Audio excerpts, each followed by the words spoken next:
Hello, lovely friends, wherever you are in the world right now. I just wanted to wish you a very Merry Christmas and to remind you that the birth of Jesus is the reason for the season. Do share your love and your joy with as many people as possible and with family and friends, of course.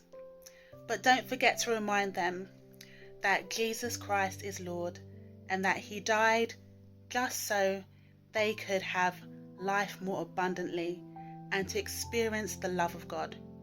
Enjoy the rest of the day, and thank you so much for all your support and care in 2025.